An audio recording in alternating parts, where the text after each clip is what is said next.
राधे राधे भाई। आज हमारे एटॉमिक फेज़ 2 का डे 1 का एंड होता है और थोड़ा मैं बाहर हूँ तो आवाज़ थोड़ा बियर कर लेना, पीछे बैकग्राउंड नॉइस आ रही होगी।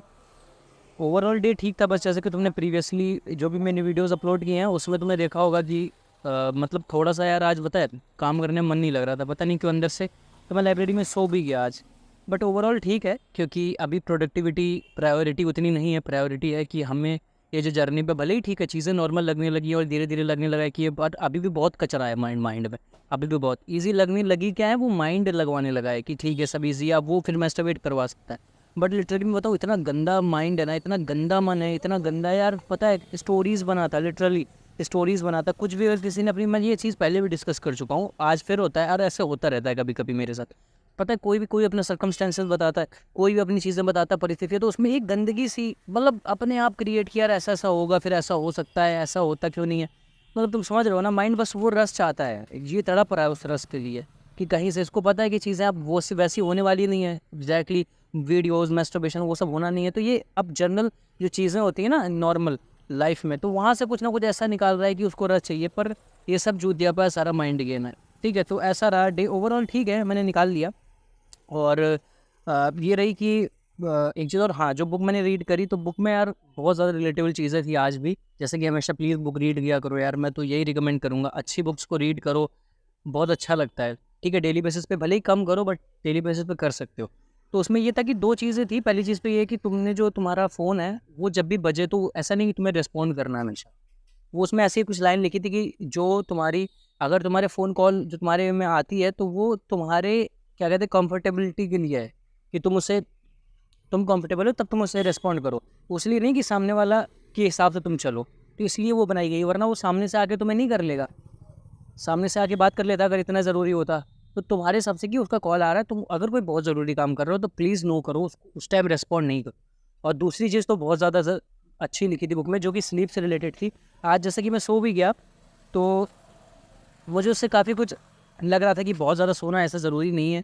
ठीक है, और उस बुक में भी यही लिखा था कि जो थॉमस अल्वा एडिशन या फिर थॉमस एडिशन करके थे, तो उन्होंने मतलब उन्होंने वो 4 आवर्स की स्लीप में इतना प्रोडक्टिव रहते थे। और उसमें ये लिखा था कि यार देखो, ज़्यादा सोना ज़रूरी नहीं है, तुम खुद से, उसमें एक एक्सपीरियंस लिखा था, उसमें एक बात लिखी थी, तुम खुद से सोचो, तुम्हारे पास कोई पर्पज़ नहीं है, तुम्हारी ज़िंदगी का कोई काम नहीं है, तुम जो कर रहे हो उसमें तुम्हें मज़ा नहीं आ रहा है, तो तुम उस दिन 10 दिन उस दिन 10 घंटे भी सोते हो ना, तो तुम जब उठते हो भाई, तो क्या तुम बहुत एनर्जेटिक फील करते हो।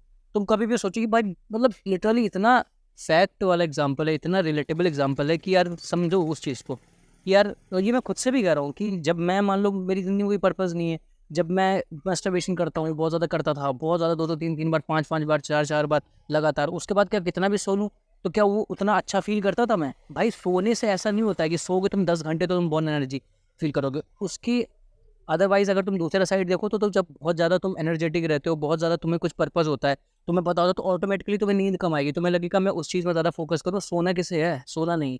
तो ये ऐसा नहीं होता। देखो हाँ, बेसिकली बॉडी है तो उससे रेस्ट लेना ज़रूरी है, क्योंकि है तो फिज़िकल चीज़ ना, तो उसे जैसे मशीन है तो उसे तो थोड़ा रेस्ट तो चाहिए ही ना अपने रिजुविनेट करने के लिए। बट हम ओवर एक्सेसिव नहीं कि हम, मतलब 8 आवर्स की गुड स्लीप ज़रूरी होती है, ऐसे ही उसमें एग्जांपल लिखा था, ऐसा कुछ नहीं है। अगर तुम्हारी ज़िंदगी में पर्पज़ है, जैसे मैं कहता हूँ भाई कुछ ना कुछ गोल करो, डिसाइड करो। अगर पर्पज़ है जिसको तुम पसंद करते हो, या कोई भी चीज़ है, तो मैं ज़िंदगी में नहीं रहना, ये भी पर्पज़ हो सकता है यार। ज़रूर थोड़ी पर्पज़ तुम अभी वो चीज़ सोचो कि बहुत बड़ा कुछ, बहुत बड़ा नहीं सोचोगे, और सोचोगे तो वो भी दिक्कत है, बहुत बड़ा गोल नहीं रखना है इस जर्नी में हमें अभी। तो इसलिए मैं बोल रहा हूँ कि थोड़ा-सा सोचो, गोल को ध्यान रखो।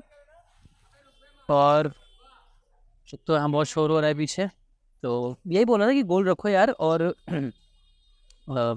क्या बोल रहा था मैं यार, तो शोर होता है ना, थोड़ा मैं भूल गया चीज़ों को।